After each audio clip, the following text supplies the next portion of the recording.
Hey folks, here is the next video in our series for review for our midterm. This video is going to be on enharmonics. And remember the way that we're going to spell that, E-N-H-A-R-M-O-N-I-C-S.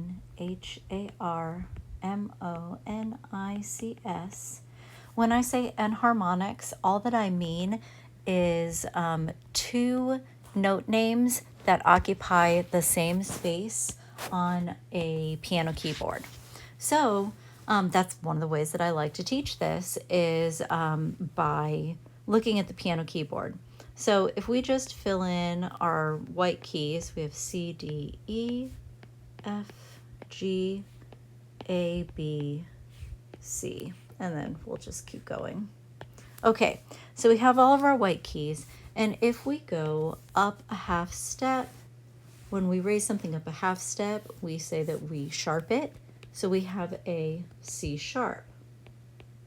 But also, if we were to go down a half step, we are adding a flat. So while we do have C sharp, we also have D flat, and it occupies the same key on the piano keyboard. We also have the same thing again on this next black key up. We have both D sharp and E flat. Same thing when we have F sharp.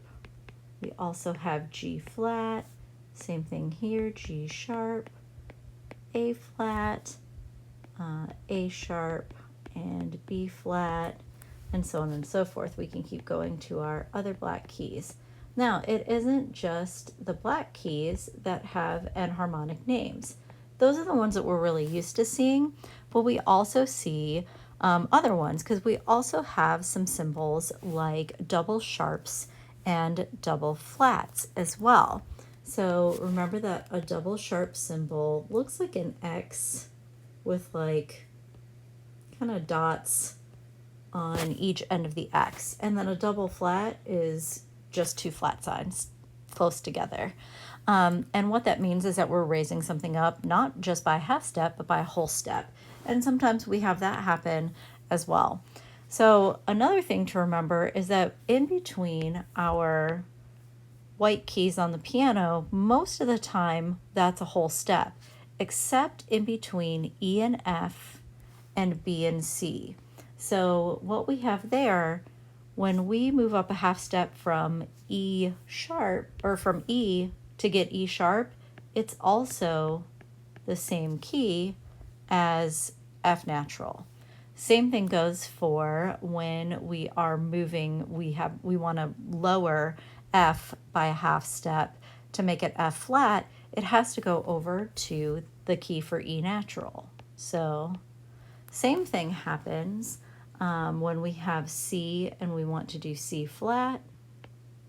It occupies the same key as B natural.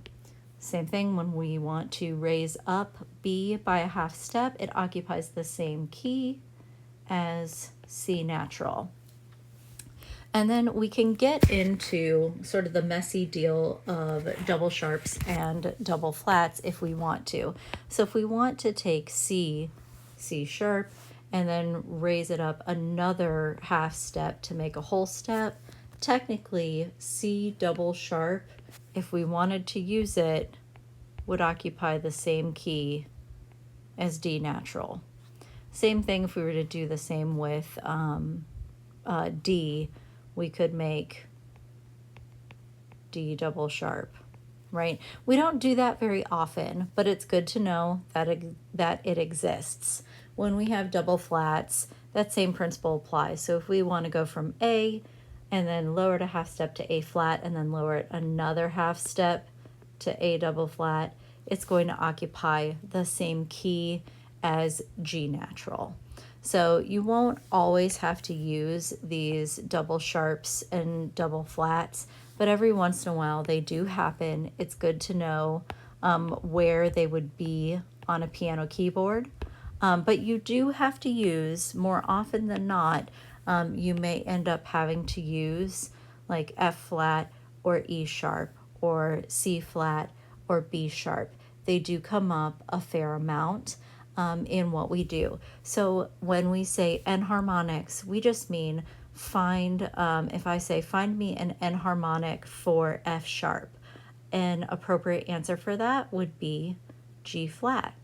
You could technically also say E double sharp if you wanted to. That's also correct. You could also say, oh goodness.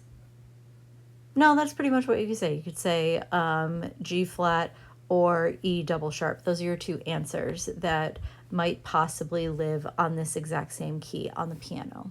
So there you go. It's a little bit about enharmonics as you will see them on our exam.